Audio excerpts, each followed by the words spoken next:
Hello aspirants, welcome to Nexus IAS academy. ये अभ्यास जो टेस्ट सीरीज है आप लोगों ने जो एनरोल कर रखा है, इसमें we are having 42 test total. तो सबसे पहले आपको ये समझना है कि ये टेस्ट जो हमने बनाया है आप लोगों के लिए, काफ़ी मेहनत करके बनाया है first of all. And as we are seeing कि सीजीपीएससी जो पिछले 2 साल से मेंस में यूपीएससी के पैटर्न में क्वेश्चंस बनाना चालू कर रहा है, तो इट इज़ लाइक कि प्रीलिम्स जो इस साल का होगा नेक्स्ट ईयर 2026, जो फेब के सेकेंड संडे में मोस्ट प्रोबेबली होना है, उसमें हमको एक पैटर्न चेंज देखने को मिल सकता है। So in this Abhyas test series we have made those question in those pattern. तो आपको मैक्सिमम क्वेश्चन कुछ नए टाइप से देखने को मिलेंगे। The language of the question will be थोड़ा सा different like UPSC. Reason being कि हमको तैयार रहना है कि कोई भी पैटर्न आए we have to crack also. इसमें आप देख रहे हैं 42 टेस्ट मतलब कम से कम 4200 क्वेश्चंस टोटल में रहेंगे। कितने? 4200 क्वेश्चन। अब जब हम क्वेश्चन को सॉल्व करते हैं तो एक तो करेक्ट आंसर होता है, मतलब 4200 टॉपिक्स तो आपके कवर होंगे। इसके साथ साथ एक्सप्लेनेशन वीडियो में we will try to do कि जो 4 आंसर रहेंगे उसमें 3 जो गलत आंसर रहेंगे वो भी कहीं ना कुछ हमारे सिलेबस से ही जुड़ा हुआ, सिलेबस से ही आता हुआ नाम होगा, वर्ड होगा, प्लेस होगा, फैक्ट होगा, उसके बारे में भी हम एक्सप्लेनेशन में जानते रहेंगे। तो यू कैन से कि हम 16,000 के आसपास टॉपिक्स को डिस्कस करेंगे इन पूरे सीरीज में।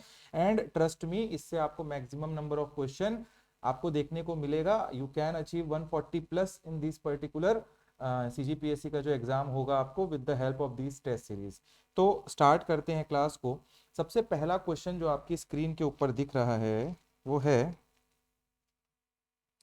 Just first read the question. आप पहले रीड करिए क्वेश्चन को, then we will discuss about it. ठीक है, चलो। The first question is, the famous Chinese Buddhist pilgrim Yuan Sang visited India during the reign of which prominent post Gupta ruler?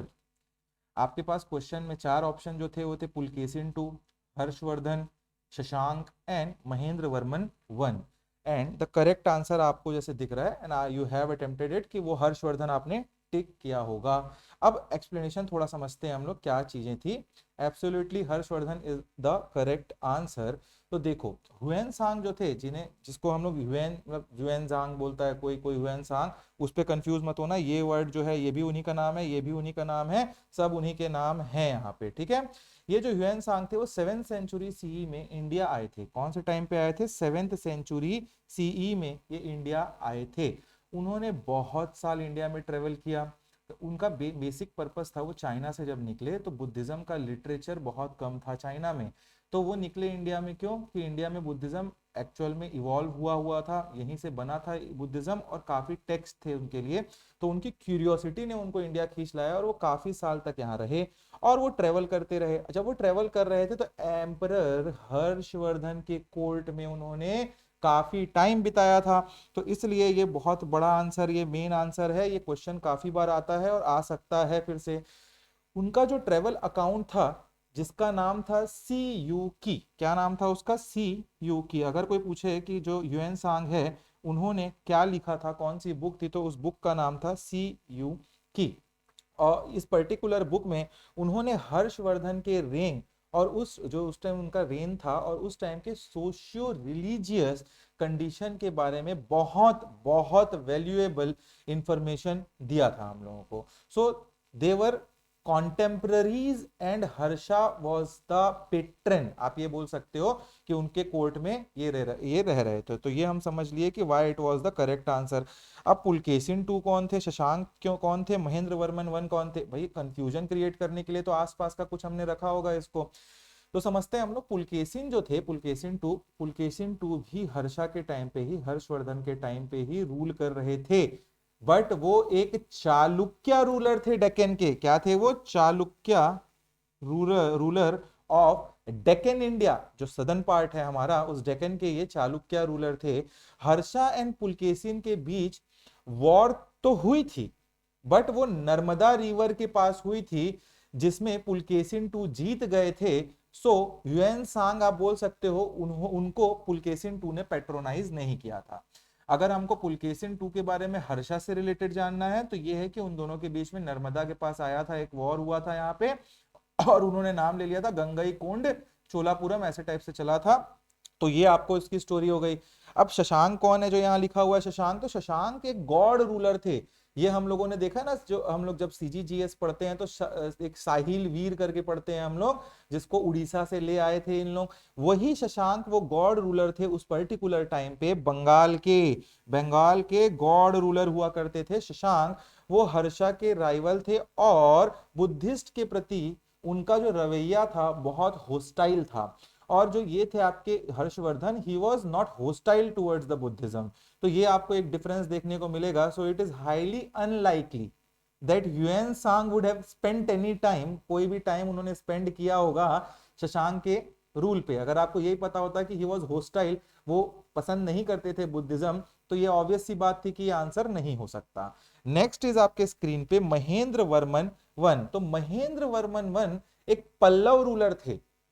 Pallavas थे ना, चोला चेरा पांड्या पल्लवास, सब साउथ सदर्न डेक्कन के इलाके के रूलर हैं। तो उन्हीं में से एक महेंद्र वर्मन वन हमारे रूलर हुआ करते थे और ये साउथ इंडिया में हुआ करते थे। वो भी आप बोल सकते हैं हर्षवर्धन के कॉन्टेम्पररी थे। मतलब जब हर्षवर्धन आपके सेंट्रल इंडिया में रूल कर रहे थे, उसी पर्टिकुलर टाइम में जैसे पुलकेशिन रूल कर रहे थे चालुक्य रूलर, वैसे ही उसी टाइम पे आपके पल्लवाज में रूल कर रहे थे आपके कौन, महेंद्र वर्मन वन। बट उनका ह्यूएन सांग से कोई डायरेक्ट कनेक्शन नहीं। क्वेश्चन ह्यूएन सांग का कनेक्शन पूछ रहा है किससे था, उनका कोई डायरेक्ट कनेक्शन नहीं था। ह्यूएन सांग नॉर्दर्न इंडिया में ज्यादा एक्टिव थे, स्पेशली हर्षा के किंगडम में, ये आपको पता होना चाहिए। बट अगर अब क्वेश्चन बनता इस पे एक नया कि हर्षवर्धन के टाइम पे कौन कौन कॉन्टेम्पररी था, तो आपको यहां देखने को मिला Pulakeshin two from the Chalukyas, and the next one is Mahendra Varman from the Pallavas, and Shashank also from the Bengal God dynasty. So this is the first question. Now let us move towards the next question. दूसरा question देखते हैं, पढ़िए आप लोग दूसरे question को। The question says, after the decline of Gupta, Harshvardhan established a powerful kingdom with his capital at, मतलब जब गुप्ता एम्पायर मगध के इलाके से डिक्लाइन की, तब हर्षवर्धन पावर पे आए। अब जब हर्षवर्धन पावर पे आए तो उन्होंने अपना कैपिटल कहां बनाया। बहुत टेंटेटिवली गलत करते हैं बच्चे इस क्वेश्चन को। इसमें आपको चार ऑप्शन दिया है, पाटलिपुत्र, कन्नौज, वैशाली एंड उज्जैन। चलो उज्जैन को तो आप हटा दोगे कि चलो नॉर्दर्न इंडिया में एकदम उसका इंपैक्ट नहीं था, वैशाली को भी थोड़ा इंपैक्ट से हटा सकते हो। अब यहां पे फंसेगा बात पाटलिपुत्रा और किस पे, कन्नौज पे। तो आंसर इसका एक्चुअल में क्या है, पहले तो ये आपको दिख रहा है कन्नौज इसका आंसर है। क्या है, बी द कन्नौज। हर्षा के एंसेस्ट्रल कैपिटल तो थानेश्वर था। हर्षवर्धन जो थे हरियाणा साइड से आए थे, थानेश्वर उनका एंसेस्ट्रल कैपिटल था। लेकिन उनके ब्रदर इन लॉ थे और वो गहर वर्मन करके थे, जो कन्नौज के उस पर्टिकुलर टाइम में मौखरी रूलर हुआ करते थे। कन्नौज के इलाके में मौखरीज का रूल था। हमारे सीजीजीएस के कोर्स में, हम इंडिया जीएस के कोर्स में हम लोगों ने बहुत डीप में इसके बारे में स्टडी किया है कि कन्नौज में क्या चल रहा था, कैसे ट्राईपार्टाइट फाइट्स चलते थे कन्नौज के लिए, कन्नौज का क्या इंपॉर्टेंस था। तो उस पर्टिकुलर टाइम में हर्षा के एक भाई थे और वो कन्नौज के मौखरी रूलर थे। उनके डेथ के बाद हर्षा ने अपने कैपिटल को कन्नौज, जो आज की डेट में मॉडर्न उत्तर प्रदेश में है, शिफ्ट कर लिया था। कन्नौज उस टाइम नॉर्थ इंडिया में पॉलिटिकल पावर का सेंटर बन गया था अंडर द हर्षा, एंड ये एक बहुत ही स्ट्रेटेजिक लोकेशन है। आप देखोगे तो वो आपका western part of the Uttar Pradesh के टॉप पे पड़ता है, and you can cover the Punjab Haryana region, और ये मगध का रीजन का सेंटर था वो। तो कन्नौज की फाइट एंशिएंट टाइम पे आपको बहुत देखने को मिलेगी। अब देखते हैं हम लोग की आंसर जो गलत गलत है, पाटलिपुत्रा, वैशाली और उज्जैन से क्या है।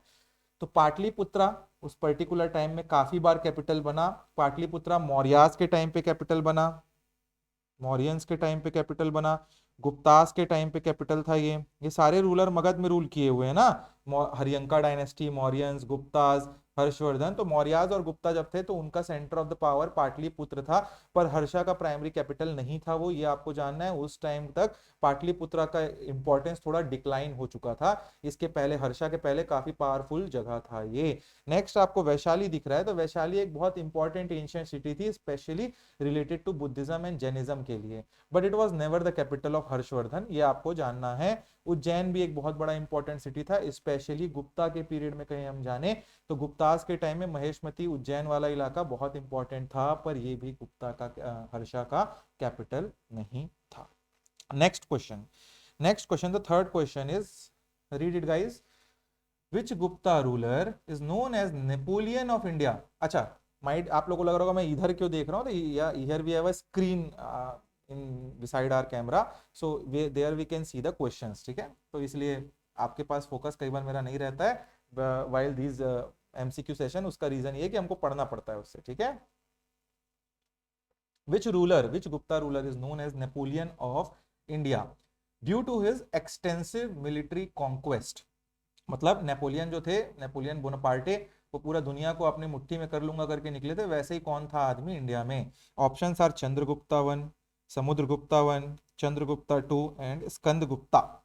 ये चार ऑप्शन आपके हाथ में है। अब आंसर आपको पता होगा इसमें, समुद्रगुप्ता इज द आंसर, मतलब B is the answer, Samudragupta. तो आप थोड़ा समझते हैं हम लोग। तो फेमस हिस्टोरियन है ए वी स्मिथ, इन्होंने समुद्रगुप्ता को ये टाइटल दिया था। क्यों दिया था नेपोलियन ऑफ इंडिया? अगर एक कोई क्वेश्चन पूछता है कौन दिया, तो A V Smith was a historian and he gave the title, उन्होंने टाइटल दिया था समुद्रगुप्ता को as the Napoleon of India because of his brilliant military campaign and widespread conquest. मतलब इनका जो उन्होंने देखा था क्या, कितने ब्रिलियंट थे ये मिलिट्री, इनकी कितनी अच्छी कमांड थी मिलिट्री पे, और उनको कैसे एनेक्स करना आता था, दूसरे दूसरे जगह को अपने अंदर लेना आता था, उसके लिए ये इन्होंने इनको ये नाम दिया था। उन्होंने गुप्ता एम्पायर को इंडिया के बाद इंडिया के बहुत बड़े हिस्से तक एक्सटेंड किया था। समुद्रगुप्ता के टाइम गुप्ता एम्पायर बहुत छोटा था जब वो आए थे, तो बट उन्होंने जब जब समुद्रगुप्ता आते हैं तो उन्होंने, उनकी एक पॉलिसी थी कॉन्क्वेस्ट पॉलिसी, बस मतलब expansion to the east policy. उसी में उन्होंने छत्तीसगढ़ में भी आके क्या किया था, हराया था हमारे छत्तीसगढ़ में भी दो दो रूलर को। ये अभी मैं नहीं बताऊंगा, आपको बाद में अच्छे से बता दूंगा जब क्वेश्चन आएगा।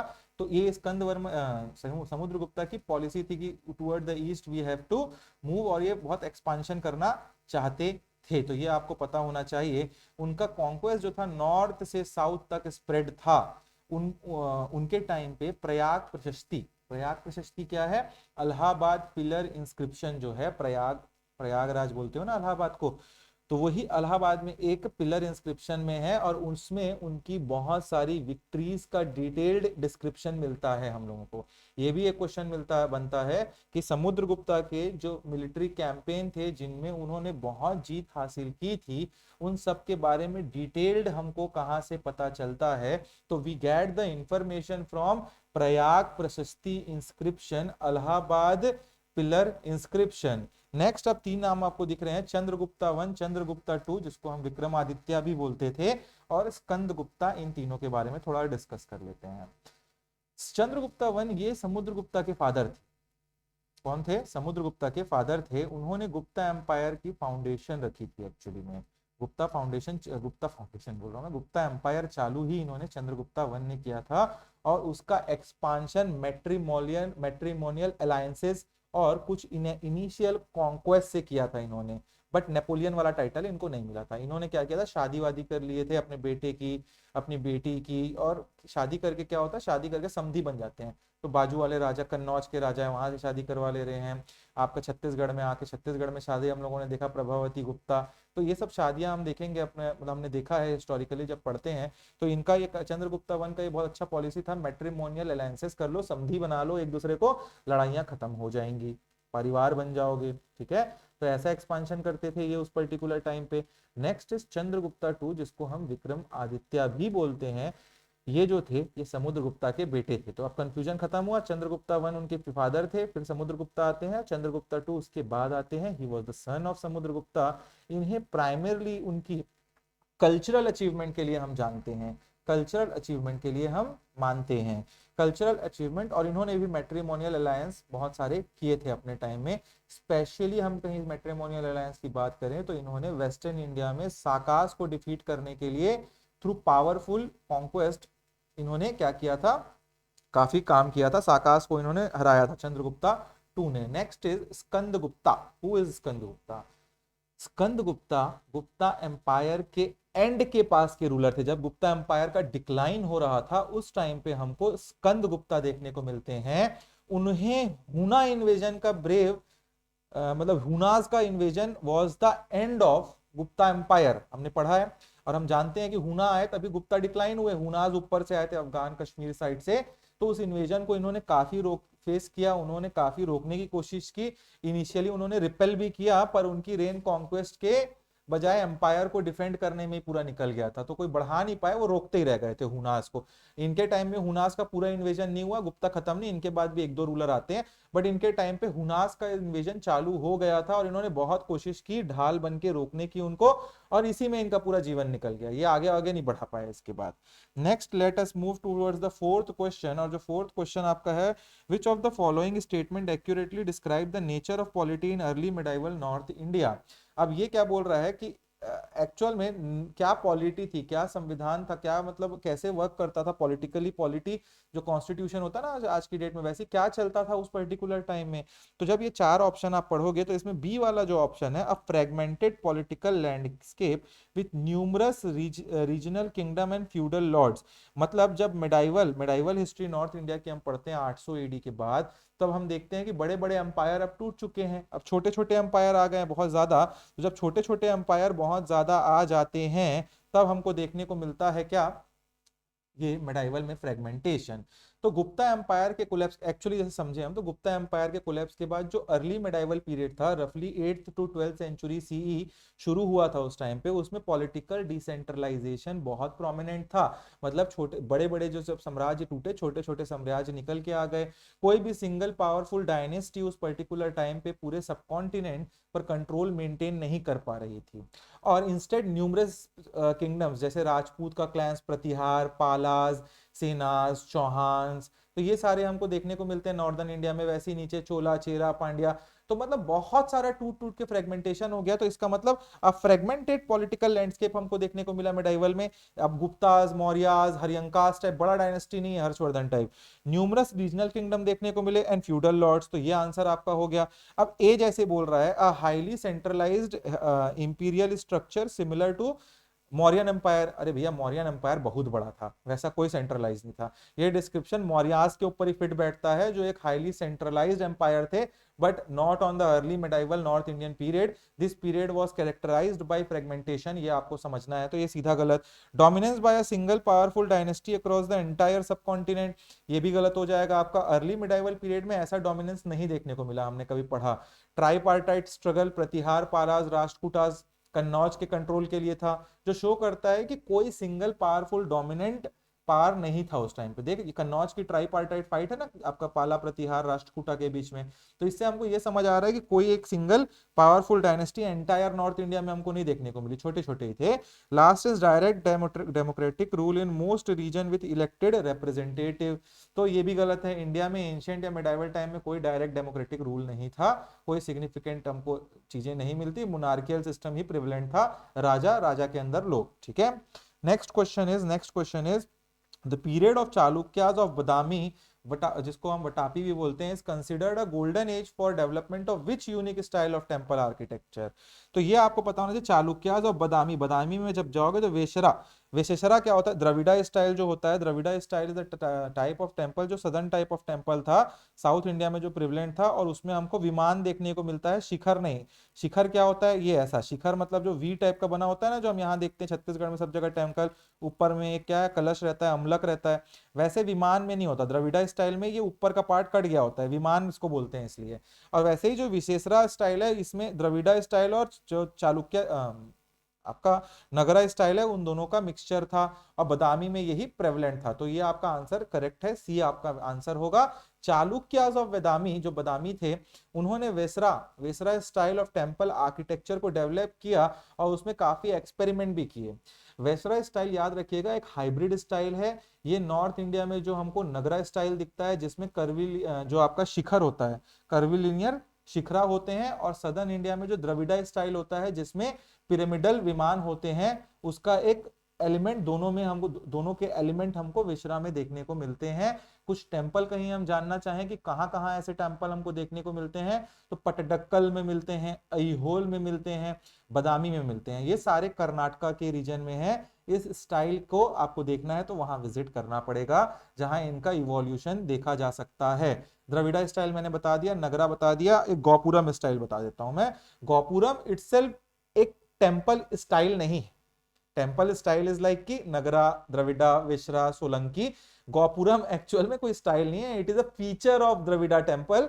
अब इसमें क्या होता है, द मॉन्यूमेंटल एंट्रेंस, आप कभी जाओगे कोई भी एक मीनाक्षी देवी टेम्पल जाओ आप, श्री रंगनाथन टेम्पल जाओ आप, तो एक बहुत बड़ा सा एंट्रेंस गेट, ये एक बहुत प्रोमिनेंट फीचर है द्रविड़ा स्टाइल का। तो जो बड़ा सा गेट होता है ना, एंट्री गेट, चारों डायरेक्शन में एक एक एंट्री गेट, बहुत भव्य रहता है। नेट पे देखना, मीनाक्षी देवी टेम्पल डालो मदुरई का, उसको आपको देखने को मिलेगा। तो वो जो होता है उसको गोपुरम बोलते हैं। तो ये कोई एक टेम्पल स्टाइल नहीं है, ये तो ऐसे ही कट जा रहा था। इन तीनों में था। तो बदामी से आपको पता होना चाहिए, बदामी कर्नाटका में पडडकल, अहिहोल, ये सब जगह है, और ये सारे वेसरा स्टाइल में बने हुए हैं। नेक्स्ट क्वेश्चन, जो सिक्स्थ क्वेश्चन हमारा है, वो है which of the following sites of Indus valley civilization is located in Haryana. बड़ा सिंपल सा क्वेश्चन है, अगर याद रहेगा तो बनेगा, नहीं रहेगा तो नहीं बनेगा। इसका आंसर होगा आपका बनावली, और इसको याद करना पड़ेगा।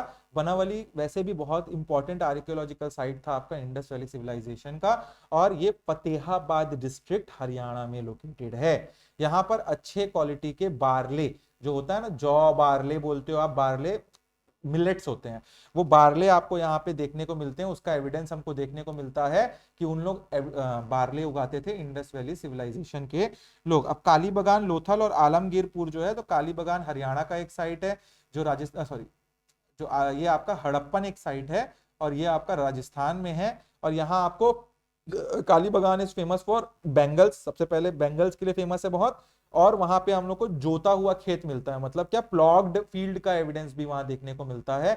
इससे हमको वहां से समझ आया था कि उनको खेती करनी आती थी। लोथल बहुत इजी था एलिमिनेट करना, बिकॉज लोथल मल्टीपल टाइम जो भी पढ़ता है उसको पता होता है, लोथल एक इंडस वैली सिविलाइजेशन का प्रोमिनेंट साइट था, और ये गुजरात में हुआ करता था, और ये एक पोर्ट हुआ करता था, एक डॉकयार्ड सिटी थी, यहां से शिप विप जाया करती थी। तो ये भी समझ आ गया, इनको मैरीटाइम चीजें पता थी। आलमगीरपुर के बारे में क्या है, थोड़ा टफ था। आलमगीरपुर आपका इंडस वैली सिविलाइजेशन का एक आर्कियोलॉजिकल साइट है, जो उत्तर प्रदेश में है। ये इंडस वैली सिविलाइजेशन का ईस्टर्न मोस्ट साइट माना जाता है। तो क्वेश्चन ना बड़ा इजी था, पता है, बट बात ये था कि हमने पढ़ा ना हो। तो ये आलमगीरपुर आपको अगर पता होता कि दैमाबाद हो गया, आलमगीरपुर जो सबसे सदर्न टाइप पार्ट है आपका उत्तर प्रदेश का, तो वैसे आपको सुक्ता जेंदर हो गया, लोथल हो गया, तो ये सारे बहुत प्रोमिनेंट साइट्स हैं, ये आपको अब पता चल गया है, ये पांचों कभी भी क्वेश्चन में आए तो। Next is which major foreign invasion significantly weakened the later Gupta empire and establish to its decline. तो मैंने पहले ही बता दिया था, स्कंद वर्मन के टाइम पे हुना का इन्वेजन होना चालू हो गया था। तो 5th and 6th century C में सेंट्रल एशिया से आए, मैंने बोला था ना, अफगानिस्तान इस टाइप से, इन जगहों से आए थे। तो हुनाज का इन्वेजन गुप्ता एम्पायर को बहुत सीवियरली हालत खराब करके रखा था, उनका पूरा का पूरा मिलिट्री पावर इनको रोकने में ही लगा हुआ था। इस इन्वेजन ने एम्पायर के रिसोर्सेस को पूरा ड्रेन कर दिया था, पूरा खत्म कर दिया था, और उनके फ्रेगमेंटेशन का होना तय हो चुका था। इससे इवेंचुअली ये डिक्लाइन कर जाते हैं धीरे धीरे सिग्निफिकेंटली। ऑल्दो स्कंद वर्मन को मैं मानूंगा कि स्कंद वर्मन जब पढ़ते हैं हम, उन्होंने इनिशियली हुनास को बहुत अच्छे से रिपेल किया था, सब्सिक्वेंटली इन्वेजन को रोकने की कोशिश की थी। ठीक है, Sakas invasion is not related to Guptas. Saka invasion Gupta period से काफी पहले का है। Saka invasion Gupta pre Gupta period बोलते हैं उसको हम लोग, तो यहाँ ये कंफ्यूजन ही नहीं होना था। साका इन्वेजन जो है प्री गुप्ता पीरियड का था। चंद्रगुप्ता टू ने साका को डिफीट किया था वेस्टर्न इंडिया में, बट उनका इन्वेजन गुप्ता के डिक्लाइन का रीजन नहीं था, ये आपको पता होना चाहिए। ग्रीक इन्वेजन लॉजिक ही नहीं है। अलेक्जेंडर जो थे, अलेक्जेंडर द जो ग्रेट थे, वो एसोसिएटेड थे किससे, ग्रीक इन्वेजन से, जो मौर्य पीरियड से बहुत पहले का था। ठीक है, 326 बीसीई के पहले का है, वो इंडिया आए थे। ये गुप्ता एम्पायर के डिक्लाइन का कोई रीजन बन ही नहीं सकते थे। अगर हमको ये पता हो कि गुप्ता 5th-6th सेंचुरी सी में थे, तो 500-700 साल पहले आए हुए लोगों को यहाँ पे क्वेश्चन में डाल दिया हमने। पर्शियन इन्वेजन जैसे डेरिस वन हमने पढ़ा है कई बार, हमने जीएस के क्लासेस में, डेरिस वन के टाइम भी एंशिएंट इंडिया में हुआ था क्या है, इन्वेजन, बट इनका डायरेक्ट गुप्ता कनेक्शन या डिक्लाइन से कोई भी नाता नहीं है।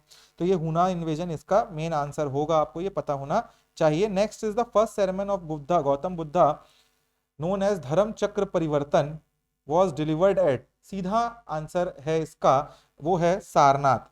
धर्म चक्र परिवर्तन मतलब जब बुद्ध जी को, गौतम बुद्धा को एनलाइटनमेंट हो गया, उनको नॉलेज आ गई, उनको ज्ञान चक्षु उनके खुल गए, ज्ञान हो गया, तब उन्होंने पहली बार सरमन का मतलब होता है अपने शिष्यों को बैठा के पहली बार प्रवचन कहाँ दिया था। तो एनलाइटनमेंट जो हुआ था उनको कहाँ हुआ था, सबसे पहले ये सारे क्वेश्चन बन सकते हैं। तो एनलाइटनमेंट वो बोध गया में उनको मिला था। बुद्धा सारनाथ गए जो वाराणसी के पास था, वहां उन्होंने अपने 5 फॉर्मर कंपेनियन को अपने पहले सरमन में बैठा के बताया था, और इसी इवेंट को हम बोलते हैं धर्म चक्र परिवर्तन, turning of the wheel of law in English we can say, इसको बोला जाता है। ठीक है, तो ये आपको पता होना चाहिए। It was an landmark event in the Buddhist history, हम कहीं पढ़ते हैं तो। लुम्बिनी के बारे में जल्दी से जान लेते हैं। तो लुम्बिनी वो जगह है जहां पे आज मॉडर्न डे में हम लुम्बिनी को वो जगह मानते हैं जहां बुद्धा जी पैदा हुए थे। ठीक है, इसके साथ बोध गया दिया है, तो बोध गया में वो बोध टी मतलब पीपल के टी के नीचे बैठ के उन्होंने एनलाइटनमेंट प्राप्त किया था, वहां वो साधना में बैठे थे। सारनाथ में सरमन दिया था, कुशीनारा में उनको बोला जाता है जहर देके मार दिया गया था, और उनका जो अंत है, जिनका जो आखिरी, वो महापरिनिर्वाणा मतलब डेथ, महापरिनिर्वाणा प्राप्त किया उन्होंने कुशीनारा में। तो ये आपको पता होना चाहिए। नेक्स्ट आपका नेक्स्ट क्वेश्चन है regarding the साकाज। The Saka era. अच्छा, जो हिंदी में जिनको थोड़ा सा मैं तो बाइलिंगुअल बता रहा हूँ, अगर क्वेश्चंस को आप पीडीएफ को सामने रख सकते हो लैपटॉप में या मोबाइल में खोल के, और उससे क्वेश्चन को देख सकते हो। ठीक है, जो हिंदी में अटेम्प्ट किए हैं, वी कांट मेक, दोनों चीजें हम लोग यहाँ पे बना नहीं पा रहे थे कि हिंदी और इंग्लिश, तो बहुत ज्यादा बड़ा हो जाता क्लास। ठीक है, तो इंग्लिश में हमने ट्राई किया क्वेश्चंस और एक्सप्लेनेशन, आप सामने रख सकते हैं उसको, एक्सप्लेनेशन तो हिंदी में ही दे रहा हूं मैं। The Sakas era widely used in Indian chronology is traditionally associated with the ascension of which foreign ruler to the throne in 78 CE। तो इसका आंसर है कि साकाज एरा जो है वो कहां से आया, तो ये आपको पता होना चाहिए, कनिष्क कुषाण रूलर थे, इनके बाद ये चालू हुआ। अब समझते हैं, थोड़ा ये कंफ्यूजिंग है थोड़ा। ऑल्दो इस एरा को हम साका एरा कहते हैं, ये कैलेंडर जो 78 सीई 78 सीई से चालू होता है, से बिगिन होता है, historically most strongly Kushana emperor Kanishka के जो थ्रोन को जीतने से ये एसोसिएटेड है। मतलब साकास को जब कुशान रूलर कनिष्क आके हराते हैं, तब वो इस कैलेंडर को चालू करते हैं। तो ये नहीं सोचना है कि कुछ शाकाज ने अलग कर दिया होगा तो उनके नाम पे, एक्चुअल वो हार गए थे। ठीक है, ये एरा अभी भी इंडियन नेशनल कैलेंडर के का बेसिक है, मतलब साकाज यूज करते हैं, मतलब साका कैलेंडर इंडिया में आज भी। कनिष्क एक बहुत पावरफुल कुशान डायनेस्टी के रूलर हुआ करते थे। तो ये हमको समझना था, ये हमने जान लिया। अब एक नाम दिख रहा है यहाँ, डेमेट्रियस। अब ये इंडो ग्रीक आदमी थे, डेमेट्रियस एक इंडो ग्रीक रूलर थे, बट उनके टाइम पीरियड 78 सी से काफी पहले का था, वो 2nd सेंचुरी बीसी में आए थे, एडी के थे ही नहीं वो। ये आंसर गलत हो जाता है डायरेक्ट। माउज साकाज रूलर थे, ये भी माउज एक साका रूलर थे, और उन्होंने साका रूल स्टैब्लिश किया था इंडिया में, बट उनका रेन भी 78 सी से काफी पहले का था, 1st सेंचुरी सी बीसी का था। उनका कोई स्पेसिफिक लिंक नहीं है साका रूलर से। और गोंडोफार्नेस जो है आपके, वो पार्थियन रूलर हुआ करते थे, और जिनका रेन हम देखते हैं किसमें, आपका सेंट थॉमस इंडिया आए थे उससे रिलेटेड है, और ये भी 78 सीई के पहले के थे। तो ये तीनों इसलिए गलत हो गए कि ये तीनों 78 सीई के पहले के थे, और जो कनिष्क थे वो एक्चुअल में थे इस पर्टिकुलर टाइम के। नेक्स्ट क्वेश्चन जो है, the capital of Magadh. The capital of Magadh was shifted from Rajgiri to Pataliputra by which ruler. ये क्वेश्चन आपका बनता है, और इसका आंसर है उदयान। अब इसका आंसर उदयान क्यों है, थोड़ा फटाफट करेंगे वरना बहुत लंबी क्लास हो जाएगी। राजगिरी इनिशियल कैपिटल थी मगध की, ये आपको पता होना चाहिए, और इसे बिंबिसार और अजातशत्रु ने फोर्टिफाई किया था। बिंबिसार थे और अजातशत्रु, उन्होंने उसको क्या किला बंद किया था उसको। लेकिन उदयान जो अजातशत्रु के बेटे हुआ करते थे, किसके बेटे, उदयान अजातशत्रु के बेटे हुआ करते थे, उन्होंने पाटलिपुत्र को न्यू कैपिटल बनाया था। तो क्या क्वेश्चन था, the capital of Magadh was shifted from Rajgiri to Pataliputra by which ruler. तो मैंने क्या बताया, उदयान के बेटे अजातशत्रु ने उसको क्या किया था, शिफ्ट किया था राजगिरी से पाटलिपुत्र। और राजगिरी आपका किसके टाइम पे था, मगध बिंबिसार और अजातशत्रु के टाइम पे राजगिरी ही कैपिटल था। तो इसीलिए कंफ्यूजन आ जाता है कभी कभी, बिंबिसार अजातशत्रु के टाइम राजगिरी था, और ये आपका उदयान के टाइम में ये पाटलिपुत्र चेंज होता है। तो ये आपको पता होना चाहिए। बिंबिसार जो थे, बिंबिसार हरियंका डायनेस्टी के फाउंडर हुआ करते थे और राजगिरी उनकी कैपिटल थी उस पर्टिकुलर टाइम में। उन्होंने मगध एम्पायर को एक्सपांड करना शुरू किया था उस टाइम पे। अजातशत्रु तो बिंबिसार के बेटे थे, मैंने बता दिया, उन्होंने भी विराजगिरी से ही रूल किया था उस टाइम पे। और हमको हिस्टोरिकली फर्स्ट बुद्धिस्ट काउंसिल उनके रेन में देखने को मिलता है। उन्होंने पाटलिपुत्र के पास एक मिलिट्री आउटपोस्ट बनाया था वहां पे, ठीक है। तो फर्स्ट बुद्धिस्ट काउंसिल किसके टाइम पे देखने को मिलता है? अजातशत्रु के टाइम पे। उद्यान का तो बता दिया। महापद्मनंदा कौन है? तो महापद्मनंदा नंदा डायनेस्टी के फाउंडर हुआ करते थे, जो हरियंका और शिशुनाग डायनेस्टी के बाद आए थे। पाटलिपुत्र तक ऑलरेडी कैपिटल बन चुका था उनके टाइम पे, ठीक है। तो ये आपको पता होना चाहिए। Next is the concept of Anekantavada, मतलब एक वाद से ज्यादा वाद। Anekantavada is a fundamental doctrine of which religion? तो इसका आंसर इज लाइक कि बी, जैनिज्म। अब क्यों है ये समझते हैं। देखो, अनेकांतवाद का मतलब है doctrine of non one sidedness, मतलब एक सिक्के के दो पहलू होते हैं और हमेशा एक पॉइंट ऑफ व्यू किसी चीज का नहीं हो सकता। ये मैनीफोल्ड एस्पेक्ट, बहुत सारे एस्पेक्ट्स होते हैं एक पहलू के, उस पे बेस्ड है।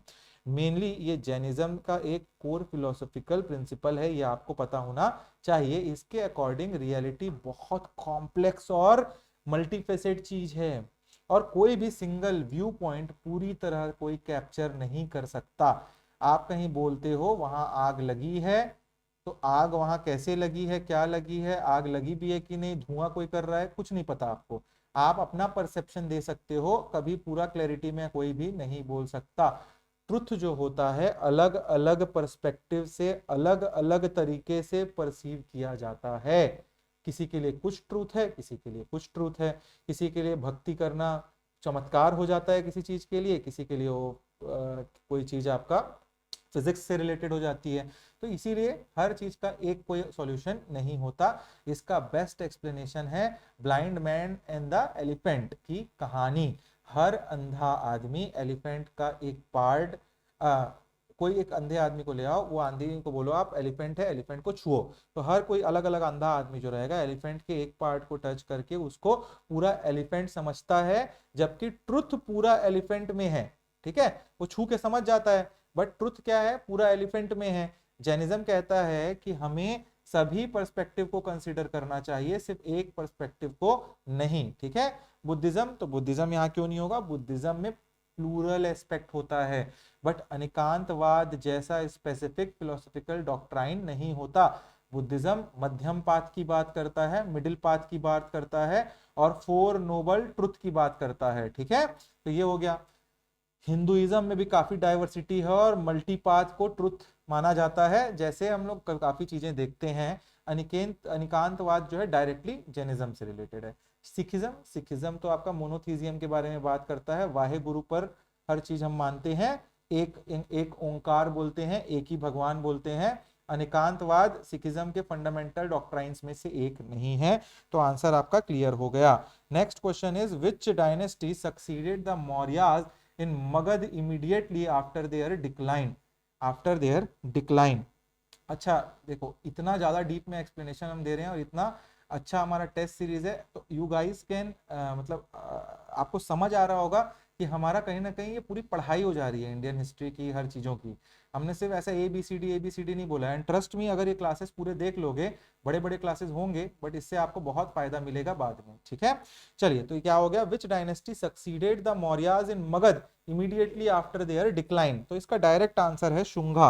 अब क्यों है शुंगा डायनेस्टी, ये समझने की कोशिश करते हैं। तो आपको समझना है, मौर्य जो मौर्यन पीरियड था, मौर्य के जनरल थे पुष्यमित्र शुंगा।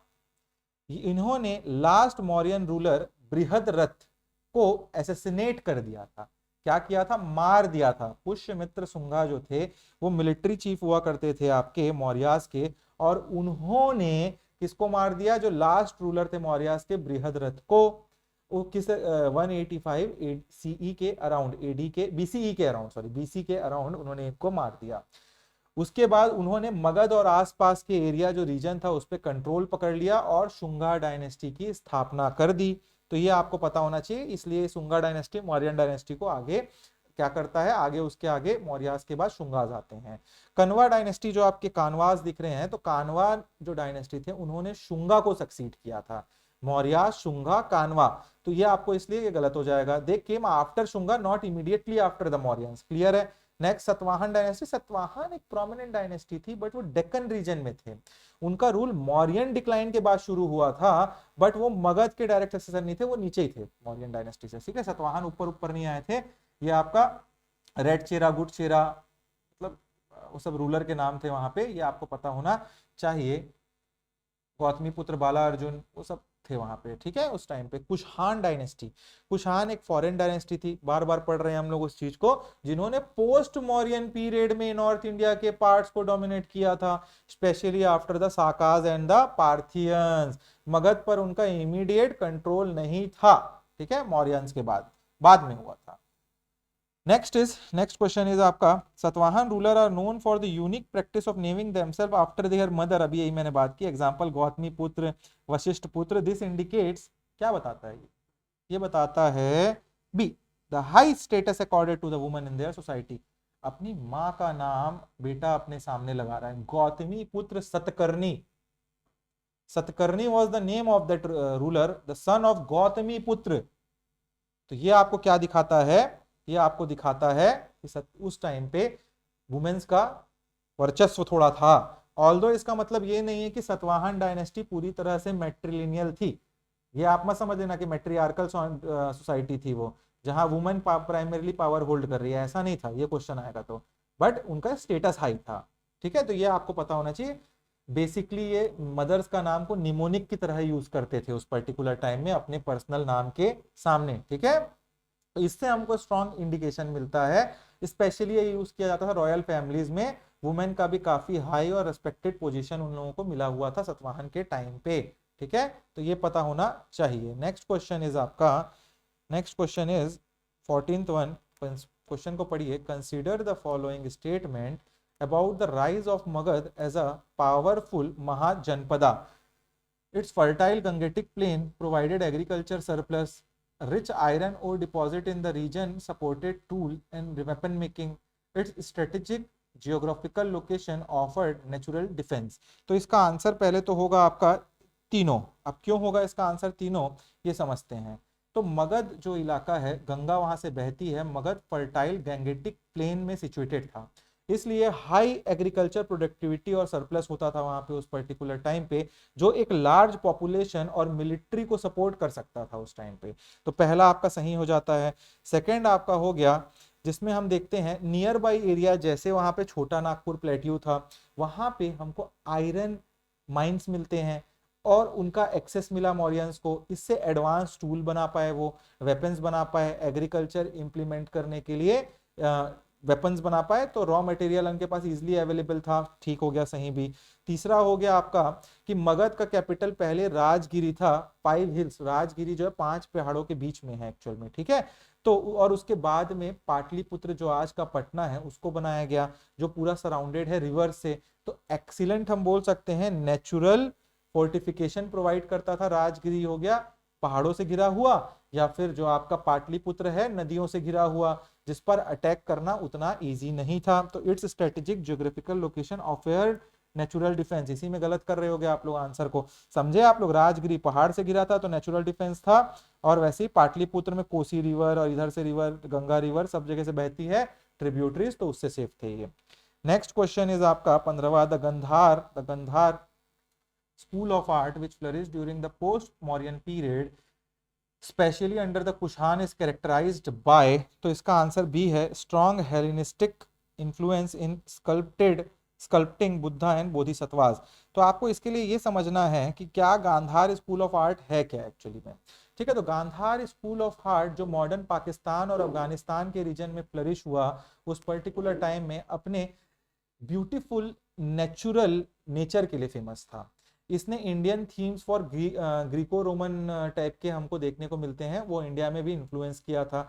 स्पेशली बुद्धा और बोधिसत्वास को रियलिस्टिक डिपिक्शन, आपको मैं सीधा बता रहा हूँ ये क्या होता है गांधार एक बार में। जो आप लोगों ने धूम पिक्चर देखी है, धूम 2, उसमें जो ऋतिक रोशन एक ग्रीक गॉड बन के पूरा व्हाइट पेंट करके खड़े रहते हैं, वैसे होते हैं गांधार आर्ट। बड़े बड़े बाल, बहुत सुंदर से, बहुत बॉडी, नस वस दिख जा रहा है एकदम, मतलब बॉडी बिल्डर टाइप के टाइप से, तो वैसा वाला माहौल था। ये वो आर्ट था। और ये आपको जो आपके बुद्धा है या बोधिसत्वास, इस पे बने हुए हमको देखने को मिलते हैं इस आर्ट एंड क्राफ्ट में। ठीक है, तो इसीलिए इसका आंसर ये होगा। Exclusively use of indigenous Indian motifs and techniques were there, ये गलत हो जाता है। पहला जो ए आपका उसमें दिया हुआ है कि बहुत ज्यादा इंडिजिनस मोटिव यूज हो रहे थे, नहीं नहीं, ये गलत है, क्योंकि गांधार आर्ट का पहचान ही फॉरेन इन्फ्लुएंस था, प्योरली इंडिजिनस हो ही नहीं सकता। गांधार ग्रीको रोमन की बात हो रही है। सेकंड सही हो गया, बता दिया। थर्ड क्या है, focus only on abstract form and symbolic representation, गलत हो जाता है ये। गांधार आर्ट का फोकस रियलिस्टिक चीजों पे था, ठीक है, रिप्रेजेंटेशन पर था उसके। ठीक है, तो ये आपको पता होना चाहिए, एब्स्ट्रैक्ट नहीं था वो, थोड़ा मोड़ा। यूज ऑफ रेड सैंडस्टोन, ये गलत इसलिए होता है क्योंकि ये आपका जो है, आप देखोगे कहीं इसको, तो जो आपका रेड सैंडस्टोन है ये primarily use Mathura style of architecture में यूज होता है। ठीक है, तो ये आपको पता होना चाहिए। नेक्स्ट इज आपका, विच of the following is not one of the three jewels. Three jewels हैं KFC, मतलब बोलना नहीं चाहिए बट याद करने का तरीका है, नॉलेज, फेथ, कंडक्ट। तो ये नॉलेज हो गया, फेथ हो गया, कंडक्ट हो गया। ठीक है, नॉट बोला है तो डी होगा आंसर इसमें। ये आंसर 25 बार क्वेश्चन पूछा है और 50 बार पूछ सकता है। तो ये क्या है थोड़ा समझ लेते हैं। तो why D is right meditation क्यों गलत है, तो त्रिरत्नास जो है, त्रिरत्ना हम right faith, right knowledge, right conduct को बोलते हैं। राइट फेथ का मतलब है तीर्थंकर की जो, देखो एक्चुअली जैनिज्म में 24 तीर्थंकर हैं और तीर्थंकर अपनी अपनी टीचिंग्स देते हैं। उन टीचिंग्स को आपको फॉलो करना है, उसको हम लोग बोलते हैं राइट फेथ। उसको आप फॉलो करेंगे मतलब आप राइट फेथ दे रहे हैं। राइट नॉलेज मतलब जैन डॉक्ट्राइन की करेक्ट अंडरस्टैंडिंग होनी चाहिए आपको, जो लिखा है वही आपको समझना है, ऐसा इर्द गिर्द की बात नहीं। राइट कंडक्ट मतलब पांच इन लोग क्या करते हैं, जैनी लोग, जैनिज्म वाले जो फॉलोअर्स होते हैं, वो 5 वो लेते हैं, शपथ लेते हैं, अहिंसा, सत्य, सत्य, ब्रह्मचार्य और आपका अपरी क्या बोलते हैं, अपरिग्रह, अपरिग्रह। तो ये 5 वो होते हैं, राइट कंडक्ट, मतलब आपको जीवन कैसे जीना चाहिए। ठीक है, तो ये आपको पता होना चाहिए, वेरी इंपॉर्टेंट, वेरी इंपॉर्टेंट। ठीक है, सम्यक ध्यान आप बोल सकते हो जैनिज्म में एक प्रैक्टिस है, but it is not considered as fundamental Triratna itself. ठीक है, मेडिटेशन इज देयर बट ये ऐसा नहीं है एकदम। ठीक है, तो ये आपको पता होना चाहिए। Next is which of the following Harappan site provide evidence of ploughed field suggesting early agriculture practice. तो ये काली बगान है, ये हमने पहले भी डिस्कस कर लिया है। ठीक है, लोथल भी डिस्कस हो गया है। धोलावीरा यहाँ डिस्कस नहीं हुआ। धोलावीरा अपने सोफिस्टिकेटेड वाटर मैनेजमेंट सिस्टम और लार्ज रिजर्वायर के लिए फेमस था। किसके लिए, वाटर मैनेजमेंट सिस्टम, मतलब वहां पे हमको टंकी वंकी दिखता है, घर तक पाइप वाइप जा रहा है, वैसे पानी वानी नहर वहर दिखता है, तो ये धोलावीरा उसके लिए। लोथल हमने डॉकयार्ड पढ़ लिया। काली बगान में बेंगल और अच्छे प्लग्ड फील्ड। और बनावली क्या है, तो बनावली गुड बार्ली, पहले ही पढ़ लिया हमने, बी से बी बार्ली, वहां हम लोगों को एविडेंस मिलता है। नेक्स्ट इज आपका the term samanta in the post Gupta context refer to. तो इसका आंसर यहाँ पे सी है। और समंत क्या हुआ करते थे ये समझते हैं। तो Samanta system post Gupta political structure की एक हॉलमार्क, मतलब पहचान हुआ करती थी।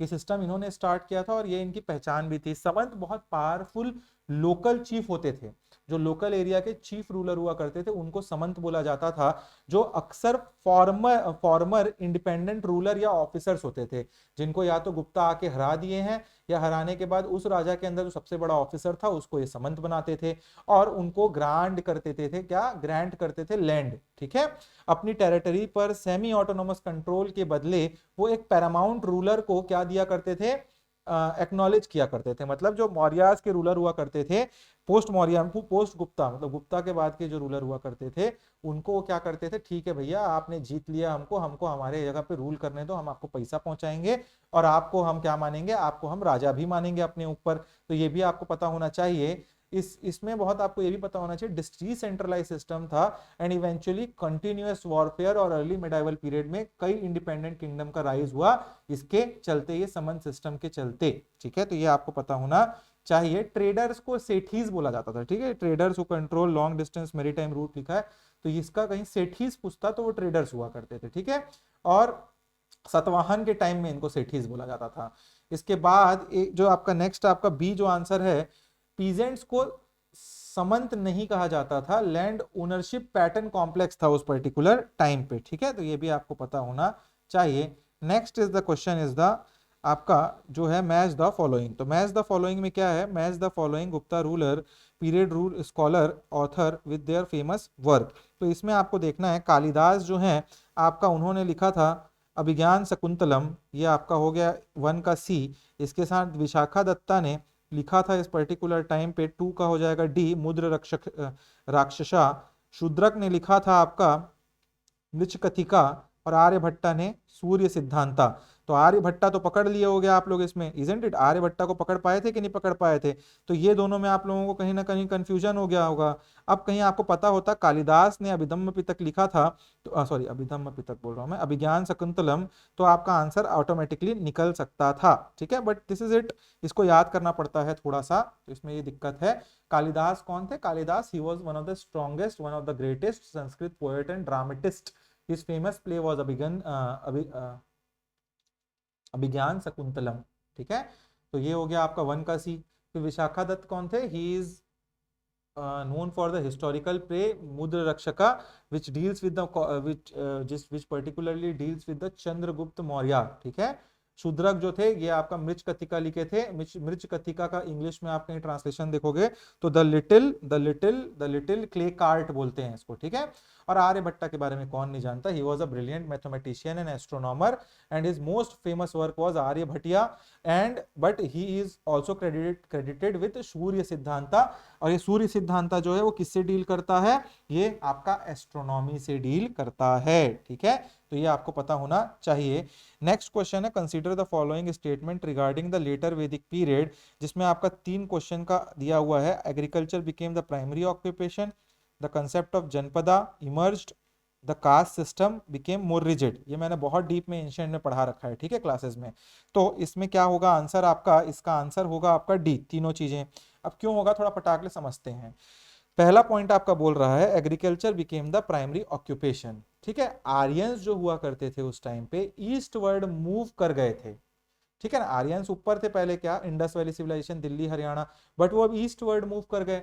बिहार और आपके उत्तर प्रदेश जो आपका फर्टाइल गैंगेटिक प्लेन्स था, यहाँ वो आते हैं, यहाँ एग्रीकल्चर स्पेसिफिकली राइस कल्टीवेशन करते हैं, प्राइमरी इकोनॉमिक एक्टिविटी बन जाता है agriculture, leading to a settled life, a shift from a pastoral economy, मतलब घुमक्कड़ जनजाति की घूम घूम के भेड़ और गाय रख रख के जो घूम रहे थे, इन लोग खा रहे थे, घूम रहे थे, उससे अब क्योंकि इनको खाना एक ही जगह मिल रहा था, एग्रीकल्चर सीख लिया था, वहां भारी इरिगेशन था, अच्छे जमीन था, राइस कल्टीवेशन हो रहा था, एक जगह पे वो क्या हो जाते हैं, बैठ जाते हैं। ठीक है, और वो प्राइमरी ऑक्यूपेशन भी बन जाता है उनका।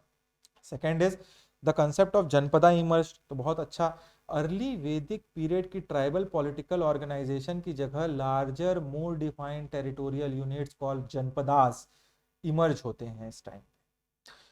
इसमें बाद में महाजनपदा का कंसेप्ट फाउंड होता है, जो हम 16 महाजनपद पढ़ते हैं, छेदी, अंगा, कन्नौज, ये सब पढ़ते हैं ना हम लोग, वत्स्य, मत्स्य और कुरु, पंचाल, अवंती, ये सब बाद में। पहले ये जनपदा सिस्टम टेरिटोरियल स्टेट्स का इमर्ज होता है वहां पे, ये आपको पता होना चाहिए। और यही जनपदा बाद में महाजनपदा का कंसेप्ट को इवॉल्व करते हैं। Next is the caste system, varna system became more rigid. तो जी हाँ, ऋग्वेदिक पीरियड में वर्ना सिस्टम थोड़ा फ्लूइड था, लेटर वैदिक पीरियड में ये ज्यादा रिजिड और हेरिडिटरी हो गया। ब्राह्मण का बेटा ब्राह्मण, शूद्र का बेटा शूद्र, क्षत्रिय का बेटा क्षत्रिय, वैश्य का बेटा वैश्य। ये अर्ली में थोड़ा कम था, अर्ली में with the concept of occupation caste decide होता था कि जो पढ़ लिख रहा ब्राह्मण, जो खेती कर रहा वैश्य, जो लड़ रहा क्षत्रिय। बट ये जैसे जैसे लेटर वैदिक पीरियड आता है उस टाइम पे ये चेंज हो जाता है, और हमको दिखता है कि जिसका बेटा जो, वैसे हेरिडिटरी बन चुका है ये। ठीक है, तो ये आपको पता होना चाहिए, काफी इंपॉर्टेंट चीज था ये। ठीक है, नेक्स्ट इज आपका Alexander the Great invader defeated which Indian king in the battle of Hydaspes. तो ये आपको पर्टिकुलरली समझना है कि इसमें आए थे पोरस आए थे, पोरस को हराया था। अलेक्जेंडर जो थे फेमसली फॉट ही, जो फेमस अलेक्जेंडर जो थे वो क्वेश्चन क्या बोलता है, Alexander the Great the Greek invader defeated which Indian king in the battle of Hydaspes, Jhelum river के पास हुआ था ये। तो उन्होंने पोरस को हराया था। आप समझते हैं थोड़ा। अलेक्जेंडर ने फेमसली 326 बीसीई में बैटल ऑफ हेडेस्पस, मॉडर्नली हम जो झेलम रिवर के बैंक का एरिया है उस एरिया को बोलते हैं, वहां पे जो पूर्वाज के किंग, पूर्वाज एक डायनेस्टी थी, उसके किंग थे आपके पोरस, उनको हराया था। अपनी विक्ट्री के बावजूद अलेक्जेंडर पोरस जो थे उनकी ब्रेवरी से इतना इंप्रेस थे, इतना इंप्रेस हुए थे कि उन्होंने पोरस को उनका किंगडम जो है वो वापस से रीइंस्टेट कर दिया था। ये फाइट बहुत ताबड़तोड़ टाइप से हुई थी ऐसा बताया जाता है। ठीक है, चंद्रगुप्ता क्यों नहीं हो सकते इसमें? तो चंद्रगुप्ता मौर्य तो अलेक्जेंडर के डिपार्चर के बाद में पावर में आए थे और उन्होंने मौर्यन एम्पायर की स्थापना की थी। गलत। अंभी तक्षशिला के रूलर हुआ करते थे और उन्होंने अलेक्जेंडर के साथ अलायंस किया था। तो एम्बी तो उनके साथ घूम रहे थे भैया लड़ाई में हर जगह, तो एम्बी कैसे उनसे फाइट कर पाएंगे? उन्होंने अलेक्जेंडर को इंडिया में आगे बढ़ने में हेल्प की थी एक्चुअल में। ठीक है, रास्ता रास्ता बताए थे, आर्मी दिए थे अपने साथ में। Next is Nanda ruler Dhanananda. Dhanananda जो थे मगध के लास्ट नंदा रूलर थे। अलेक्जेंडर की आर्मी ने इंडिया में और आगे बढ़ने के लिए मना कर दिया तो उस तक पहुंच ही नहीं पाए, उसी के टाइम थे। बट वो एक्चुअली अलेक्जेंडर की आर्मी बहुत थक वक गई थी, बहुत लड़ाई चल रही है यार, कितना जमीन को करोगे क्या, बोले उन लोग। तो थक गए तो आगे नहीं बढ़े तो वो अटैक नहीं हो पाया। Next is the famous Lingaraj temple at Bhubaneswar showcasing the Kalinga style of architecture was constructed under the patronage of which dynasty? तो बड़ा easiest क्वेश्चन था, eastern Ganga dynasty of the Orissa. इसका देखो समझते हैं, जो लिंगराज टेम्पल है, Kalinga style of temple architecture का एक बहुत ही एक्सीलेंट एग्जाम्पल।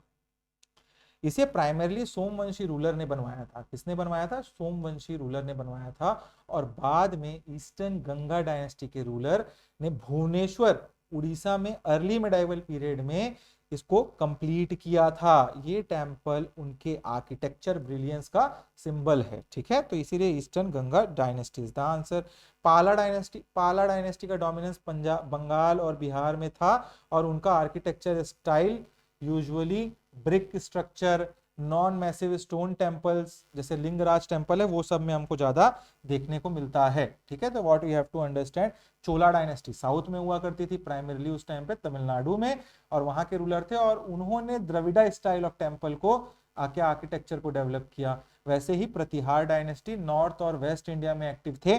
तो आंसर ऐसे भी आप डायरेक्टली पहुंच सकते थे अगर आपको थोड़ा दिमाग होता कि ईस्टर्न गंगा डायनेस्टी उड़ीसा में थी, तो वहां से आपका आंसर क्लियर निकल जाता, कलिंगा पता होता, भुवनेश्वर पता होता, तो easy question. Next is which of the following dynasty was the first prominent ruling dynasty of the Magadh empire? तो वो था आपका हरियंका डायनेस्टी। बहुत बहुत मतलब पता होने वाला क्वेश्चन का आंसर है। ठीक है, तो ये आपको पता होना चाहिए। हरियंका डायनेस्टी जिसके प्रोमिनेंट रूलर हमको पता है बिंबिसार और अजात शत्रु थे। मगध एम्पायर का फाउंडेशन को लाया इन्होंने और उन्होंने एक्सपांड करने में बहुत सिग्निफिकेंट रोल दोनों ने प्ले किया और बहुत सिग्निफिकेंट डायनेस्टी बना दी थी इसको। ठीक है, they particularly set the stage for Magadha future dominance over the Mahajanapadas. 16 Mahajanapada के ऊपर जो इन्होंने पावर इकट्ठा किया था, इनका बेस इन्होंने ही क्रिएट किया था। मौर्यन को आपको पता है, मौर्यन सबसे पावरफुल डायनेस्टी थे, बट वो हरियंका और उसके बाद शिशुनाग और नंदा के बहुत बाद आए थे, इसी इलाके में आए थे, इसलिए कंफ्यूजन हो रहा होगा। बट ये हरियंका के बाद तो फिर आपको दो डायनेस्टी और है भैया, शिशुनाग डायनेस्टी आती, नंदा डायनेस्टी आती, और इसके बाद आते हैं आपके कौन? चंद्रगुप्त मौर्य ने नंदा डायनेस्टी को ओवरथ्रो करके मौर्यन डायनेस्टी लाई थी। तो कंफ्यूज नहीं होना, मगध में मौर्यन पहले नहीं थे, हरियंका, शिशुनाग और उसके बाद नंदास के बाद आए थे आपके मौर्यास। ठीक है, नंदा डायनेस्टी, नंदा भी बताया मैंने, शिशुनाग के बाद आई थी, तो they were not the first one. और इसके बाद आपका शिशुनाग, तो शिशुनाग हरियंका को सक्सीड किया था उन्होंने, तो सेकंड डायनेस्टी थी।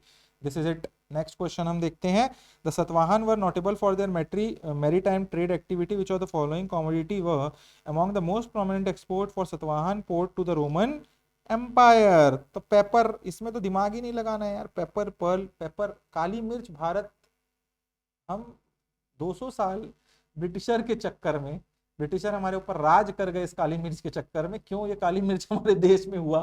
ये होता नहीं तो आते नहीं वो लोग, कोलंबस आता नहीं यहाँ, सॉरी वो वास्को ड गामा आते ही नहीं यहाँ, और वास्को ड गामा लेके ही नहीं जाते काली मिर्च, तो वहां उनको प्रॉफिट ही नहीं होता, प्रॉफिट ही नहीं होता तो फिर नहीं आते लोग, डच और पोर्टुगीज, फ्रेंच और ब्रिटिश, और वो नहीं आते तो हम लोग राजी नहीं होते किसी के ऊपर, पर ठीक है। तो paper, Perl and precious metal were the answer.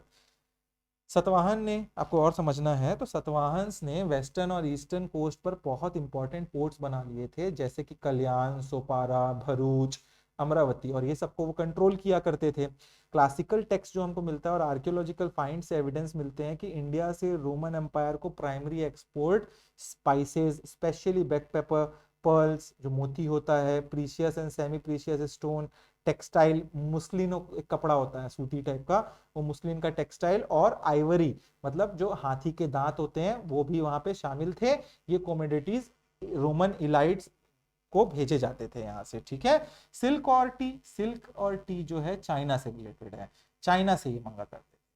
Horse और वाइन, वाइन मदिरा वदिरा हमारे देश में पागल पागल, हॉर्स था ही नहीं हमारे, हम खुद ले रहे हैं दूसरी से, तो हॉर्स और वाइन अक्सर इंडिया में इंपोर्ट किए जाते थे। हमारे यहाँ हॉर्स वॉर्स नहीं था, सब बाहर के हैं हॉर्स, एक भी हॉर्स नहीं था पहले के जमाने में, ठीक है, ऐसे टाइप से बोला जाता है। तो हॉर्स ज्यादा नहीं थे मतलब, तो हॉर्स और ये सब चीजों को हम बाहर से लाते थे, रोमन एम्पायर से हम वाइन इंपोर्ट किया करते थे, ठीक है। तो ये आपको पता होना चाहिए। गोल्ड और सिल्वर रोमन कॉइन के रूप में इंडिया में प्राइमरली इंपोर्ट किए जाते थे, ठीक है। तो इतना, ये गोल्ड और सिल्वर भी हम लेते थे, देते नहीं थे। नेक्स्ट आपका क्वेश्चन है, match the following Buddhist council with their location, directly याद रखना है। इसमें आपका वन, जो फर्स्ट बुद्धिस्ट काउंसिल अजात शत्रु के टाइम पे राजगिरी, सेकंड बुद्धिस्ट काउंसिल जो आपका है वैशाली में हुआ, थर्ड बुद्धिस्ट काउंसिल आपका किस में होता है, पाटलिपुत्र पटना, फोर्थ आपका कश्मीर में होता है, कुंदलवन में कुशान कराते हैं, ठीक है। तो ये आपको समझना था। थोड़ा सा समझ लेते हैं सारे बुद्धिस्ट काउंसिल में क्या क्या हुआ, क्वेश्चन इससे हमेशा बनता है।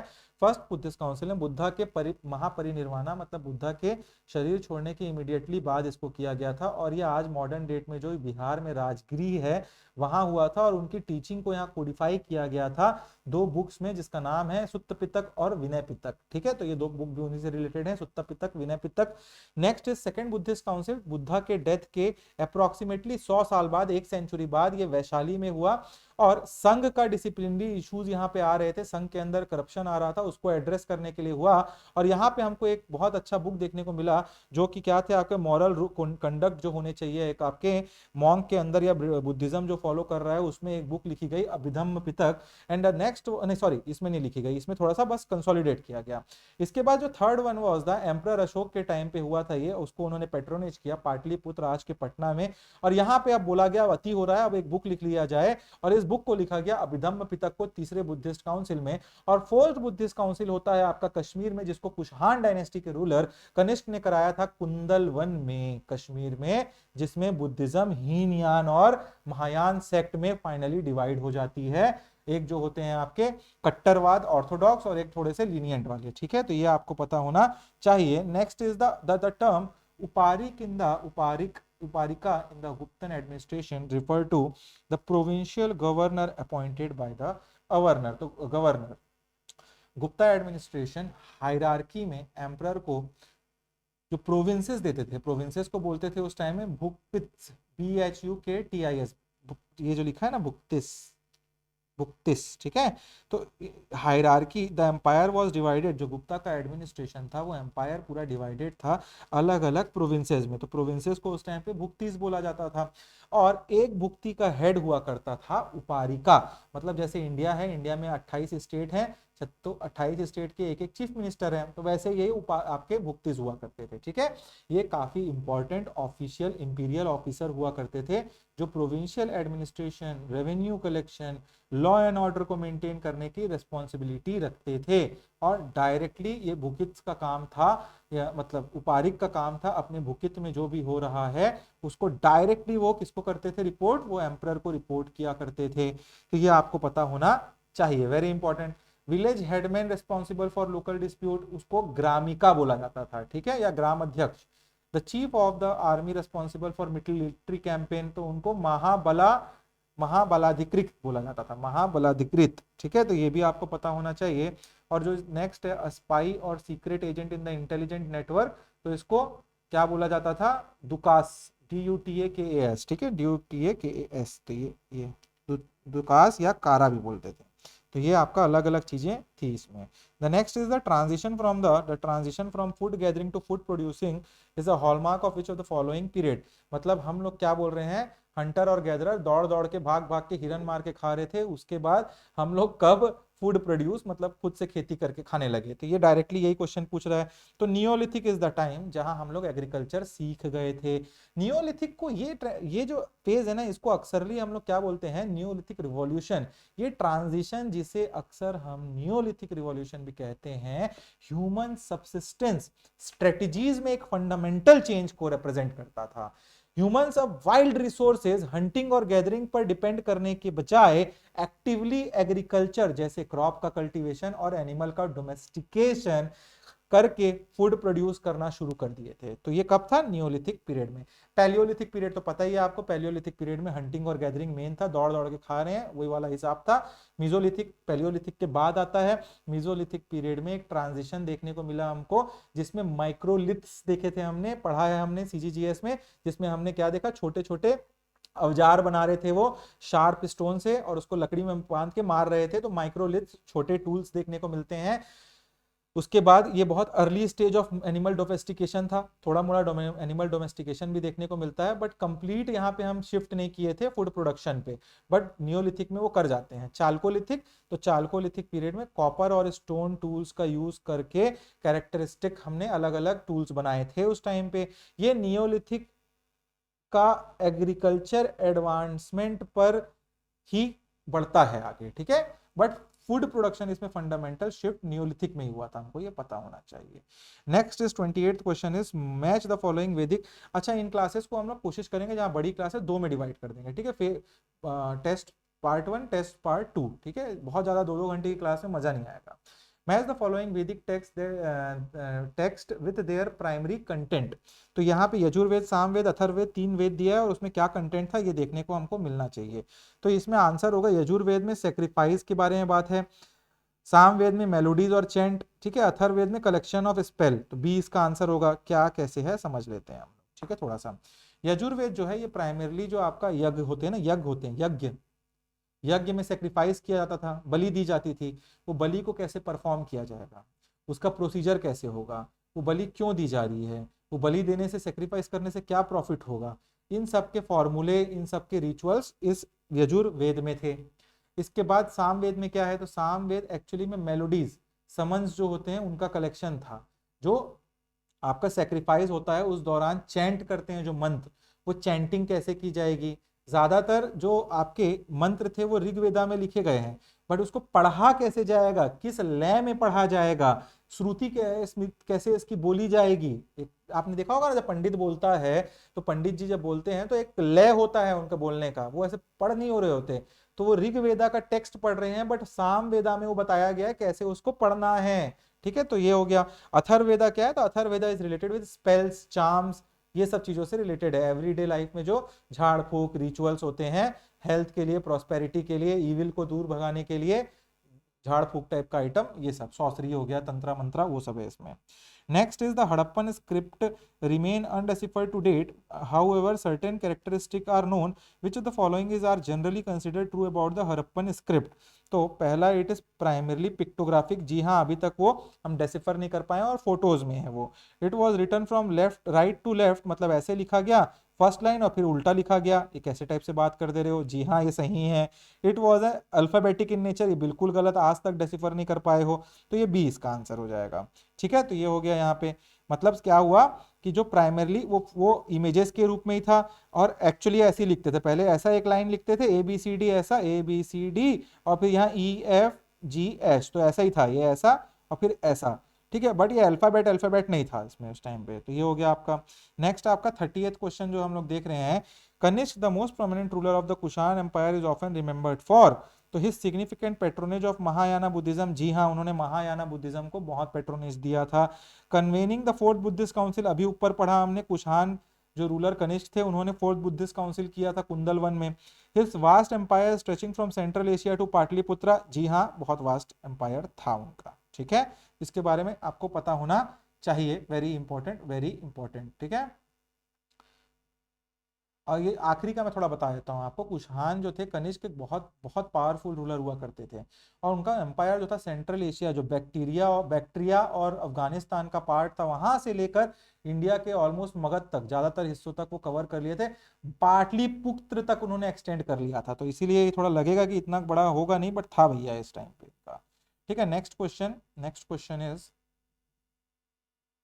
चलो let us try to solve this question. जो बचा हुआ क्वेश्चन है ना, उसको नेक्स्ट क्लास में हम लोग कवर अप करने की कोशिश करेंगे। अभी की क्लास जो फर्स्ट क्लास है उसमें 30 क्वेश्चन किया, और नेक्स्ट क्लास में, क्योंकि सीजीजीएस के क्वेश्चन में बहुत ज्यादा डीप एक्सप्लेनेशन नहीं होता है, उसमें जो फैक्ट ज्यादा होते हैं, जो ये इंडिया पार्ट है उसी में एक्सप्लेनेशन लंबा लगेगा, तो सेकंड पार्ट में हम लोग इसको कंप्लीट करने की कोशिश करेंगे। चलिए, तो मिलते हैं हम लोग नेक्स्ट क्लास में। इसको आप लोग एक के बाद एक ही देख सकते हैं, बट अगर देखना चाहें तो 31 के बाद हम लोग नेक्स्ट क्लास में उस क्वेश्चन को सॉल्व करेंगे। ठीक है, 31 से 70 100 तक का। चलो, thank you for watching the classes guys.